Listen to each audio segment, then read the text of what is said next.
함께 사도신경 고백하심으로 하나님께 예배 드리겠습니다. 나는 전능하신 아버지 하나님 천지의 창조주를 믿습니다. 나는 그의 유일하신 아들 우리 주 예수 그리스도를 믿습니다.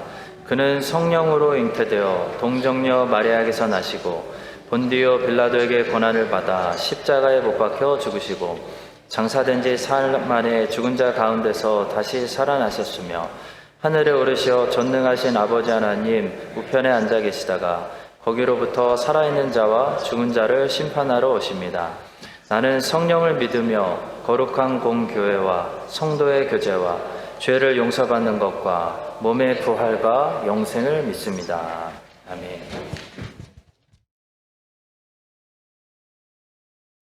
네, 우리 좌우 앞뒤 한번 평화 인사 나누겠습니다. 네, 오랜만입니다. 축복합니다. 반갑습니다. 네. 오늘 우리 다시 모이게 하여 주신 하나님께 감사드리고 신령과 진정으로 예배 드리겠습니다. 교회 소식 우리 함께 나누겠습니다. 오늘 2부 예배 후에 12월 정기당회가 있습니다. 우리 당회에서 하나님께서 지혜 주셔서 좋은 리더십을 가지고 교회를 안전하게 잘 이끌 수 있도록 모든 성도님들 기도해 주시길 바랍니다. 코로나 관련 소식입니다. 본 교회는 12월 3일 새벽 예배부터 뉴질랜드 정부 방침과 뉴질랜드 장로교단 지침에 따라서 신호등 시스템을 적용하고 있습니다. 백신 패스를 준비해 주셔서 교회 오실 때마다 확인을 받아주시기를 바랍니다. 교단도 정신이 없는 것 같습니다. 계속해서 업데이트 또 신문을 보내고 그러고 있는데 우리 교회도 지혜롭게 잘 처신할 수 있도록 또 잘 들어주시고 소통해 주시기를 부탁드리겠습니다. 백신을 맞으시라고 절대로 강요하지 않습니다. 혹시 여러 가지 건강상이나 불가피한 이유로 백신 접종을 못하신 분들 계시면은 그분들을 위해서 교회가 최대한 따로 예배를 만들어 드리든지 조치를 취해서 케어하도록 하겠습니다. 그래서 꼭 교회에 말씀해 주시기를 부탁드리겠습니다. 백신 패스 다 받으셨으니까 여기 들어오셨겠죠. 네, 혹시 받지 못하신 분들 아시면은 교회에 와서 주중에 받으실 수 있다고 또 말씀 소통해 주시기 바랍니다. 신호등 시스템에 관련해서 교단에서 온 교단 방침 궁금하신 분들 위해 게시판에 게시하도록 하겠습니다. 주일 헌금은 또 온라인 헌금과 또 오셔서 드리는 헌금으로 나누어서 하도록 하겠습니다. 12월 한 달 동안 한 해를 마무리하면서 또 내년 새해를 준비하면서 기도라는 주제를 가지고 특별 새벽 기도를 하겠습니다. 모든 성도님들 일주일에 한 번이라도 나오셔서 기도하시고 한 해를 마무리하시고 또 새해를 준비하시기 바랍니다. 기도로 준비하는 자가 새해를 가장 잘 준비하는 줄 믿습니다. 성탄절 예배 때 유아 세례나 세례나 입교 받으기 원하시는 분들 저에게 말씀해 주시기를 바랍니다. 네. 제이유스 중고등부 소식입니다. 성탄절을 맞아서 천사들이 예수님의 나심을 찬양한 것 같이 주님의 성탄을 기뻐하며 각 가정을 찾아가서 두드리고 축복하는 시간을 갖고자 합니다. 혹시 새벽송 받으시기 원하시는 가정은 전교인 단톡방에 제가 올려드릴 링크를 통해서 신청이 심플하게 가능합니다. 네, 신청해 주시면 중고등부 우리 아이들이 찾아가도록 하겠습니다. 네, 에코를 다 빼주시기를 부탁드리겠습니다. 매 예번마다 제가 말씀드리네요. 죄송합니다. 목례 인사에 대해서 어떤 분이 건의해 주셨는데 끝나고 나가서 악수하지 않겠습니다. 네, 악수하지 않고 혹시 저와의 접촉을 원하시는 분들 이렇게만 하도록 하겠습니다. 마태복음 4장 1절부터 11절의 말씀입니다. 마태복음 4장 1절부터 11절의 말씀 우리 함께 하나님의 말씀 합독하도록 하겠습니다. 그때 예수께서 성령에게 이끌려 마귀에게 시험을 받으러 광야로 가사 40일을 밤낮으로 금식한 후에 줄이신지라. 시험하는 자가 예수께 나와서 이르되 내가 만일 하나님의 아들이거든 명하여 이 돌들로 떡덩이가 되게 하라. 예수께서 대답하여 이르시되 기록되었으되 사람이 떡으로만 살 것이 아니요 하나님의 입으로부터 나오는 모든 말씀으로 살 것이라 하였느니라 하시니, 이에 마귀가 예수를 거룩한 성으로 데려다가 성전 꼭대기에 세우고 이르되 내가 만일 하나님의 아들이거든 뛰어내리라. 기록되었으되 그가 너를 위하여 그의 사자들을 명하시리니 그들이 손으로 너를 받들어 발이 돌에 부딪히지 않게 하리로다 하였느니라.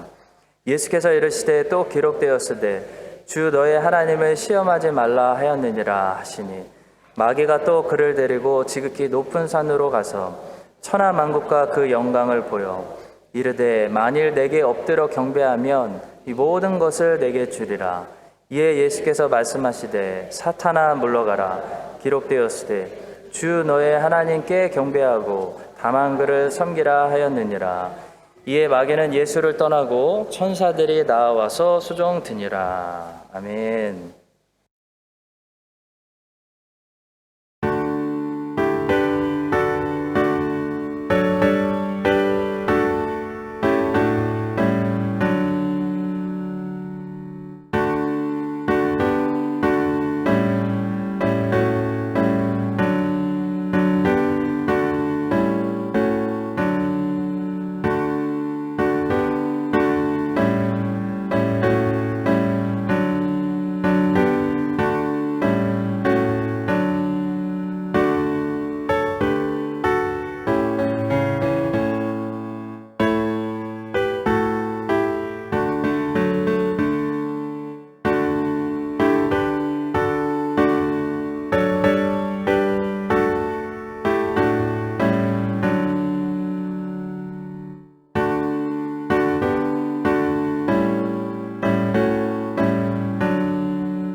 살아계시고 자비가 풍성하신 하나님 아버지, 오랜만에 주의 백성들이 한자리에 모여서 경배를 드립니다.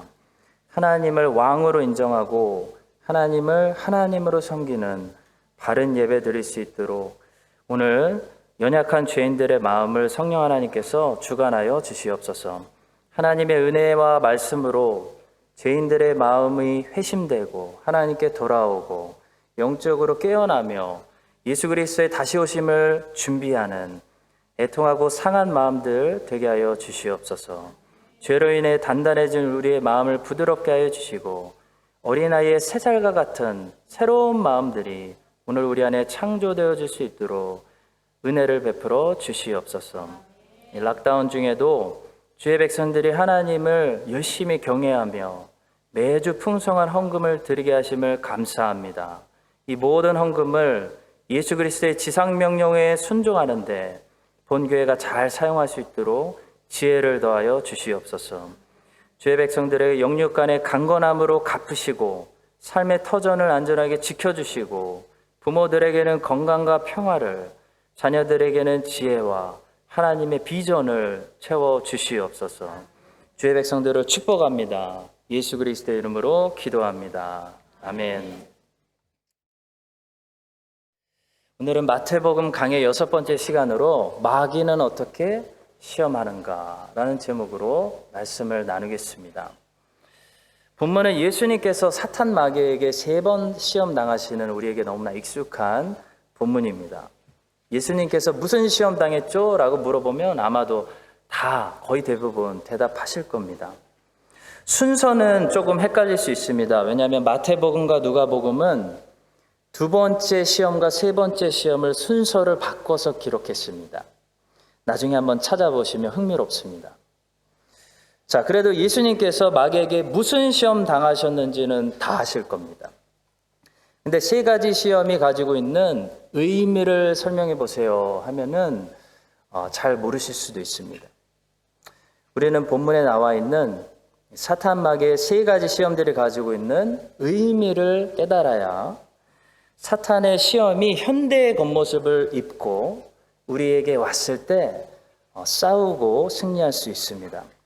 자, 그래서 오늘은 사탄의 이 3가지 시험들이 어떤 의미를 가지고 있는지 말씀을 통해 우리가 깊이 묵상하고 파악해서 이 시험들이 다른 옷을 입고 현대의 옷을 입고 우리에게 찾아왔을 때 예수님처럼 하나님의 말씀으로 시험을 이길 수 있는 승리하는 삶을 우리가 살 수 있기를 소망합니다. 사탄은 우리를 어떻게 시험할까요?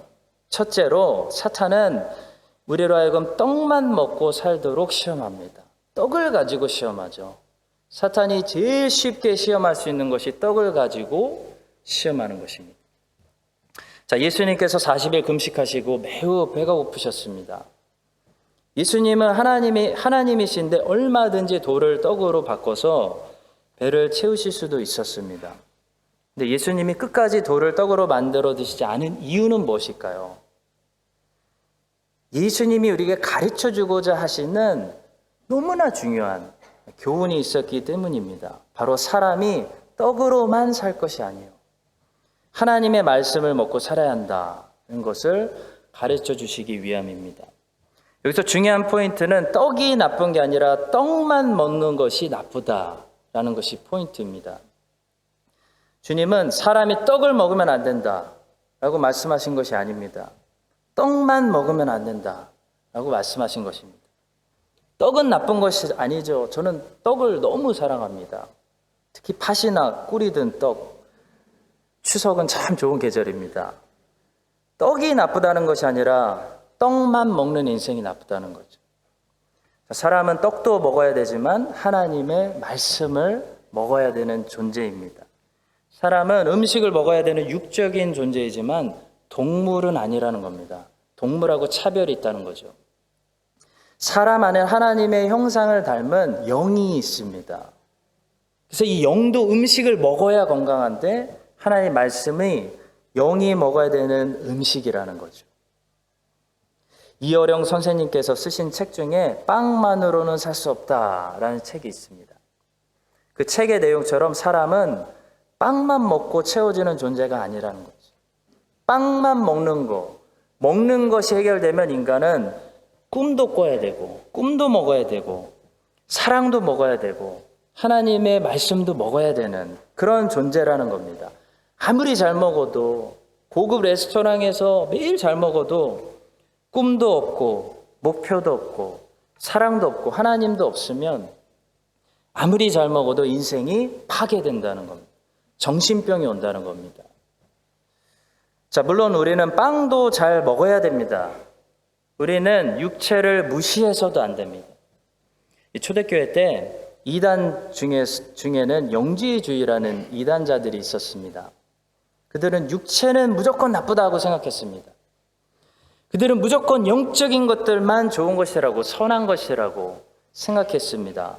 그래서 하나님께서 육체를 입고 성육신 하셨다는 사실도 나중에는 부인했습니다. 선하신 하나님께서 악한 물질 세상에 악한 육체를 가지고 오실 수 없다는 거죠. 그들의 주장은.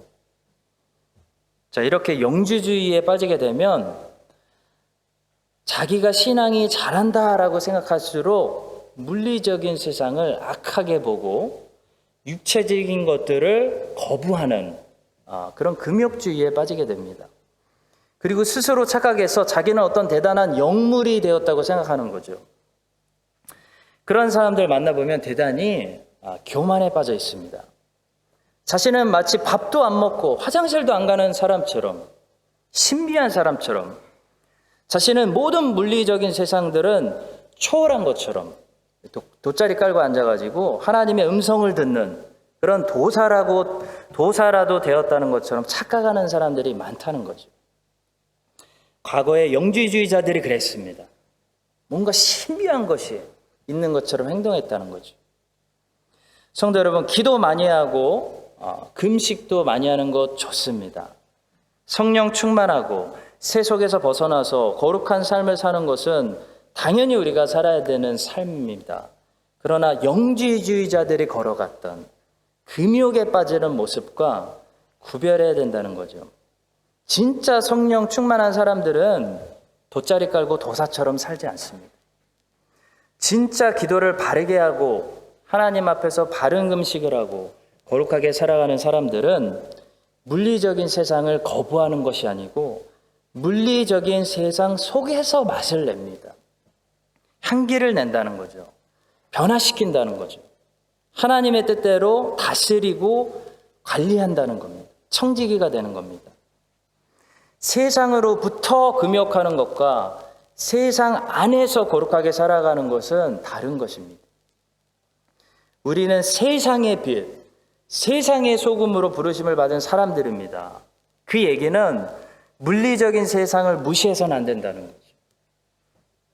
우리 주님은 그래서 금식만 하시지 않았습니다. 우리 주님은 갈릴리 바다에서 잡히는 생선들을 많이 드셨습니다.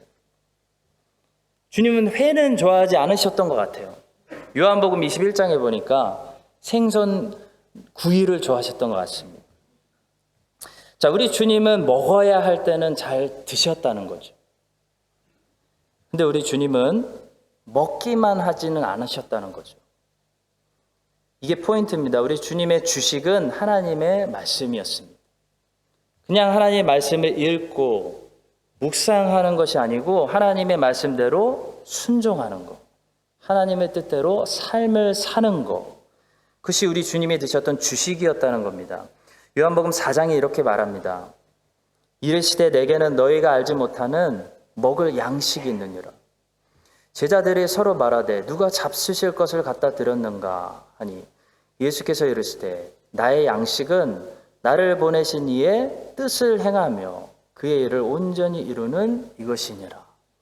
제자들은 떡만 제공하려고 했죠. 예수님은 다른 음식이 있다. 너와 내가 먹어야 되는 다른 양식이 있다라고 말씀하신 겁니다. 바로 하나님의 말씀대로 사는 것, 하나님의 뜻을 이루는 것이 우리 영혼이 잘 먹고 살찌고 성장하고 배부른 일이라는 사실입니다. 성도 여러분, 사람은 영적인 존재이기 때문에 하나님의 말씀을 먹어야 됩니다. 또 사람은 이성적인 존재이기 때문에 끊임없이 배워야 됩니다. 꿈도 있어야 되고 목표도 있어야 된다는 거죠. 그래야 사람답게 살 수 있습니다. 안 그러면 쾌락만 추구하는 동물이 된다는 거죠. 또 하나님 우리에게 몸을 주셨습니다. 우리는 물리적인 세상 안에서 살아가고 있습니다. 따라서 먹어야 할 때는 잘 먹어야 살 수 있습니다. 사탄은 수많은 사람들을 떡만 먹고 사는 인생으로 시험에서 인도하든지 아니면 떡을 아예 먹지 못하도록 금욕주의자로 만들든지 이 두 가지 길로 많은 사람들을 인도했다는 사실을 기억하시기 바랍니다. 떡만 먹고 사는 인생은 세속주의에 빠지는 삶입니다. 떡을 거부하고 사는 인생은 금욕주의에 빠지는 삶입니다. 여러분과 저는 하나님이 날마다 주시는 떡을 감사하게 잘 먹되 떡만 먹는 인생이 아니라 하나님의 말씀을 먹고 하나님의 말씀을 통해 하나님의 뜻을 깨닫고 그 하나님의 뜻대로 인생을 살아가는 주님이 걸어가신 길을 따라가는 인생들이 되시기를 간절히 기도하고 축복합니다. 자, 두 번째로 사탄의 시험은 사탄은 성경도 사용합니다. 사탄은 성경을 사용해서 시험합니다. 사탄은 성경을 아는 사람들을 공격할 때 제일 많이 사용하는 것이 성경입니다.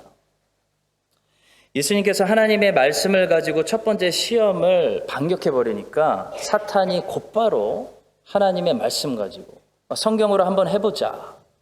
예수님을 시험하고 있습니다. 그게 두 번째 시험이죠. 자, 두 번째 시험의 내용은 뭐죠? 마귀가 예수님을 성전 꼭대기로 데려가서 예수님 보고 한번 뛰어내려봐. 천사들이 보호해 주는지 안 해주는지 한번 확인해 보자. 라는 시험이었습니다. 자, 사탄이 이렇게 한 이유가 있습니다. 왜냐하면 하나님의 말씀에 그런 말씀이 쓰여져 있었기 때문입니다. 6절의 말씀입니다. 이르되 내가 만일 하나님의 아들이어든 뛰어내리라. 기록되었으되 성경에 있다, 이런 말이죠. 그가 너를 위하여 그의 사자들을 명하시리니 그들이 손으로 너를 받들어 발이 돌에 부딪히지 않게 하리로다. 시편 91편 11절과 12절의 말씀입니다. 자, 성도 여러분, 사탄도 성경을 가지고 우리를 시험한다는 사실을 알고 대비해야 됩니다. 모든 이단들이 이교들보다 무서운 것은 그들도 성경을 사용한다는 거죠. 여호와의 증인, 신천지 다 성경을 사용합니다. 근데 문제는 그들을 성경을 잘못 사용한다는 거죠. 그래서 이단입니다. 그래서 이단의 배후에는 언제나 마귀가 있는 것입니다.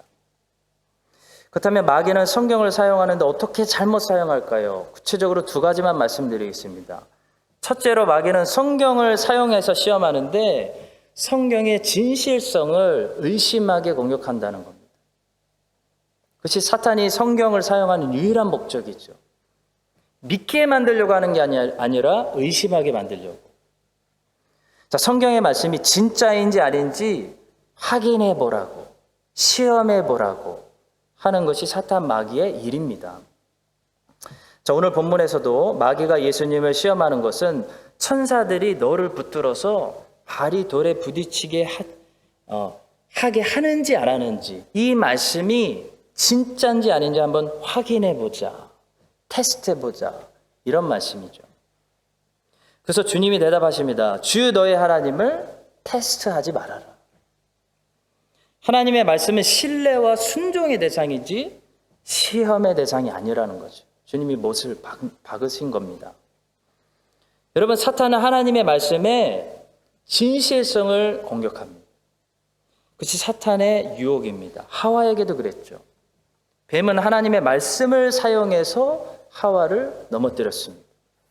하나님이 참으로 말씀하시기를 동산에 있는 모든 실과를 먹지 말라고 하시더냐?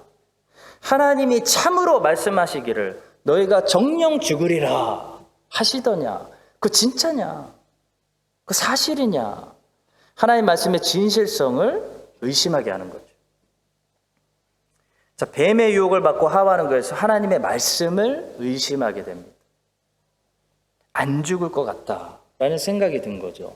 시험받은 사람의 모습입니다. 하나님의 말씀의 진실성을 의심하는 것, 그것이 사탄이 하는 일입니다.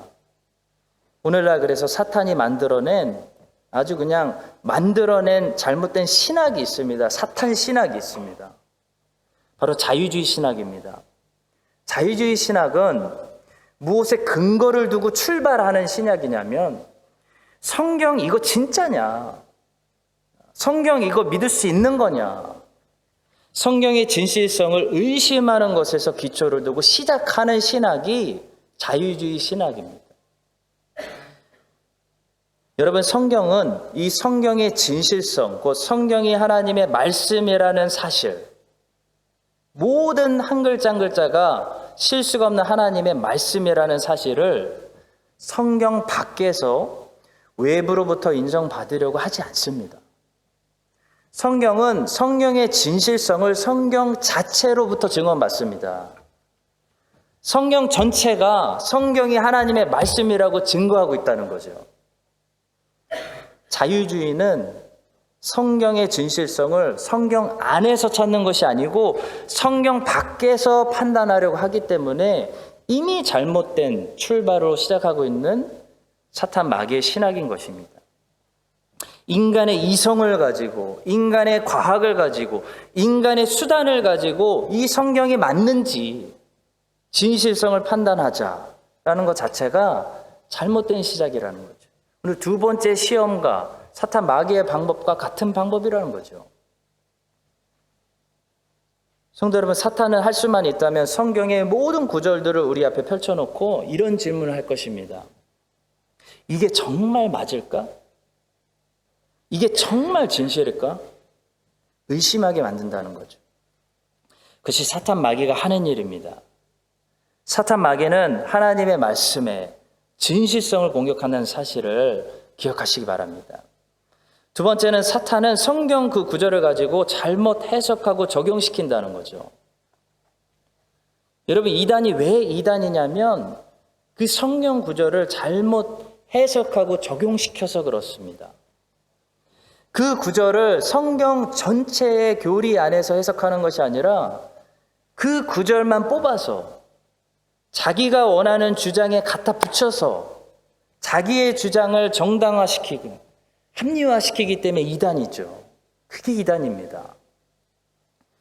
은사주의자들이 이런 실수를 많이 범하고 있습니다. 그들은 말씀보다 경험을 중요하게 생각합니다. 경험을 절대화시킵니다. 오순절 교회들의 특징이죠. 그래서 자기의 경험을 정당화시키기 위해서 성경에 있는 어떤 구절들을 절대화시키는 겁니다. 다른 모든 구절들보다 이 구절만 절대화시키는 겁니다. 짜집기를 하는 거죠. 자신의 경험에 해석해주는 유리한 대로 적용시키는 겁니다.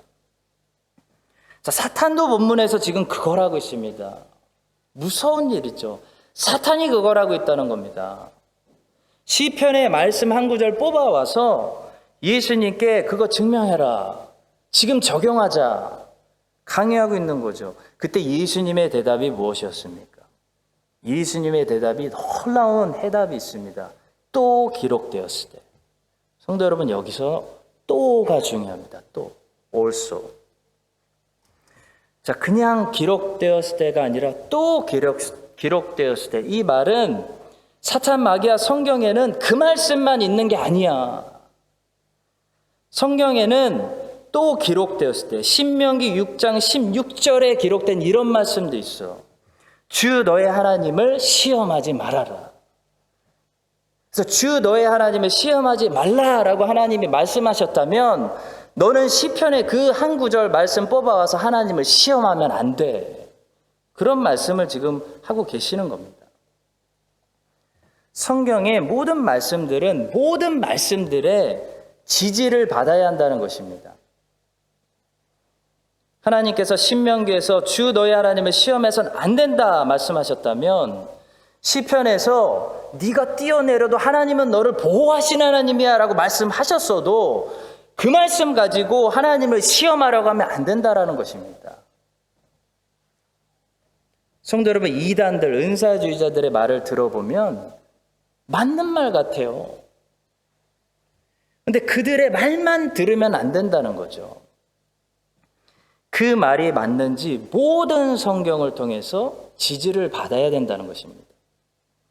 디모데후서 3장 16절 말씀이죠.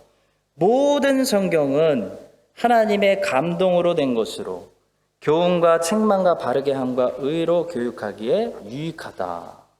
여기서 중요한 단어는 모든이라는 단어입니다. 그냥 성경이 아니라 모든 성경이 하나님의 말씀이라는 거죠. 다시 말해 모든 성경으로부터 지지를 받아야 그게 하나님의 메시지라는 겁니다. 자, 그것을 다른 말로 그 메시지를 뭐라고 부르냐면 교리라고 부릅니다. 성경이 이러한 메시지들을 분명히 가르치고 있다. 그것이 교리입니다. 교리.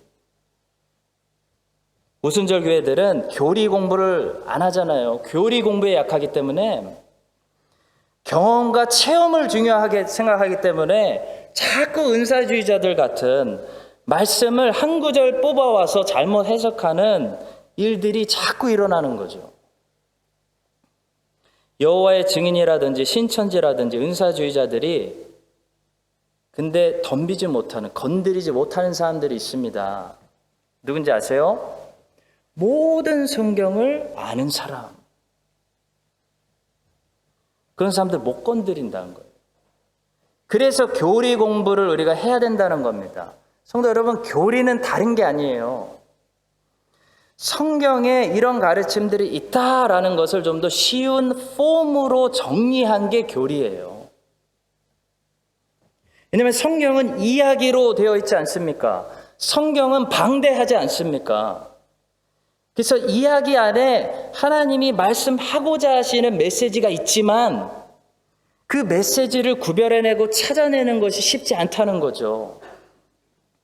그래서 성경 전체에서 가르치고 있는 핵심 메시지들, 구원론에 관해서, 교회론에 관해서, 삼위일체 하나님의 속성에 관해서, 종말론에 관해서 등등 이런 가르침들을 쉬운 폼으로 정리해 놓은 것이 교리입니다.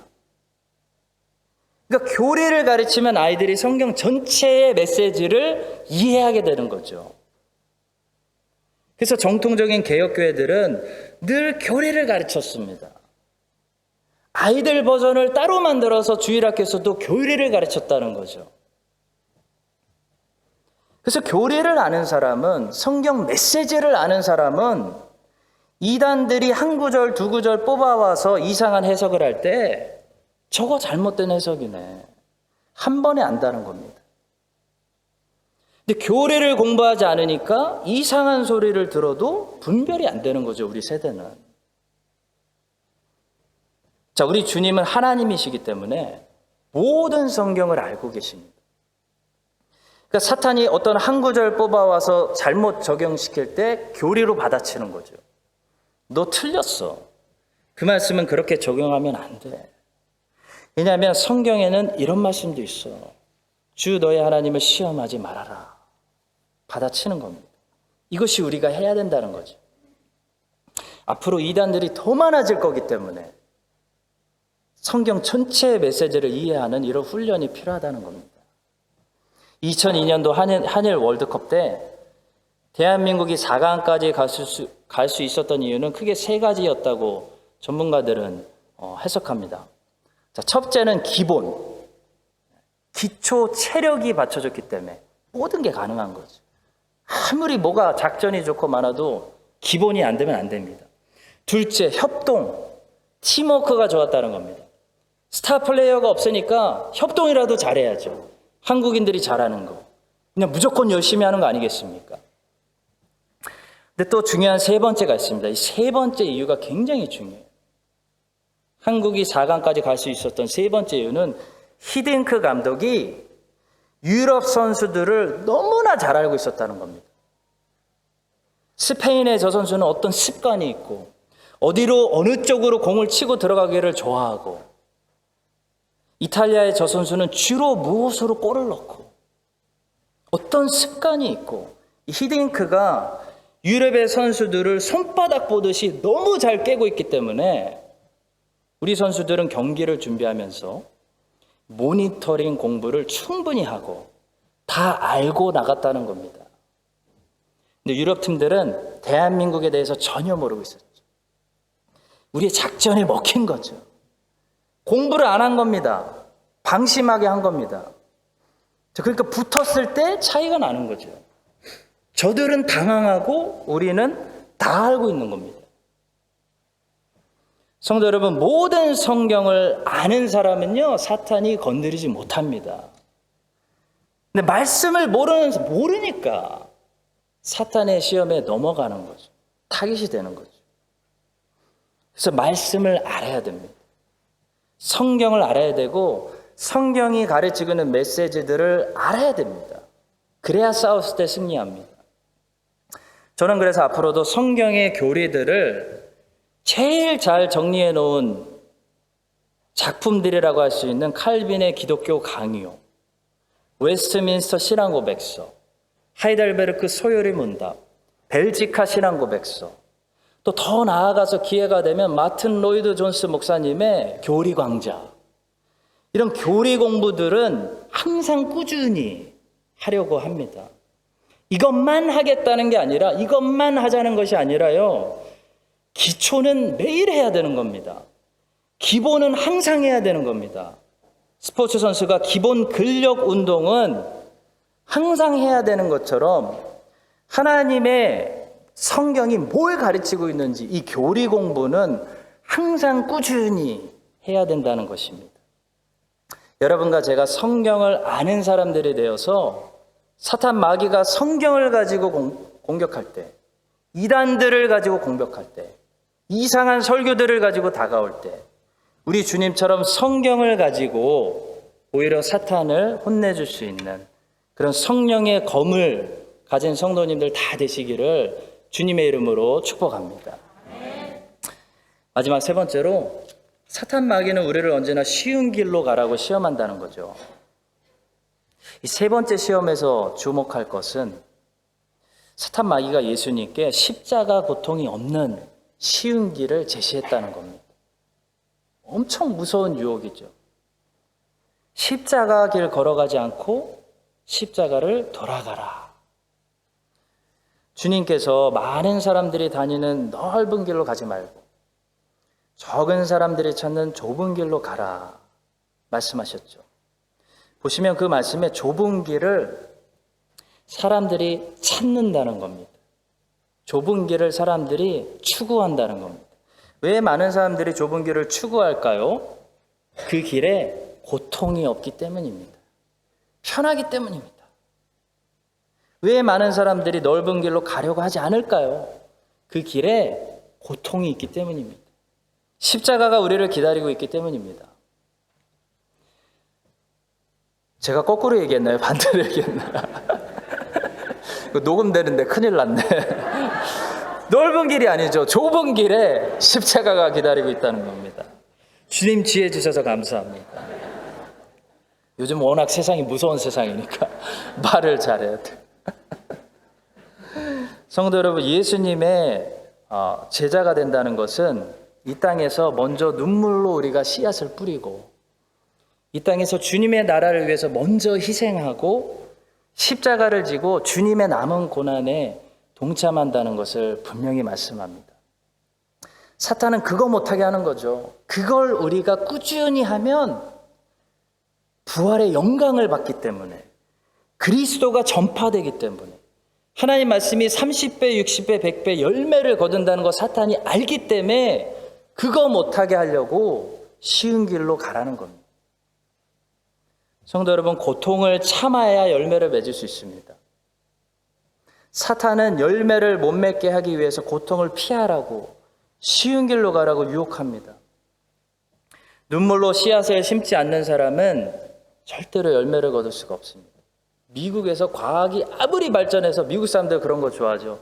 그냥 빠르게 인스턴트로 과일 뚝 생기는 막 그런 거 발명하려고 해도 안 된다는 거죠. 눈물로 씨앗을 심어야 열매를 거둘 수 있다는 겁니다. 십자가의 고통을 모르는 사람, 부활의 영광을 맛볼 수가 없습니다.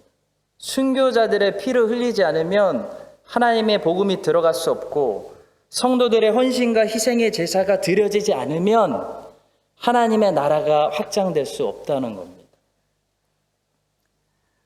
그래서 사탄은 이 모든 하나님의 일들을 오늘도 막으려고 우리로 십자가를 지지 못하게 하고 쉬운 길로 가라고, 고통 없이 살라고 유혹하는 거죠.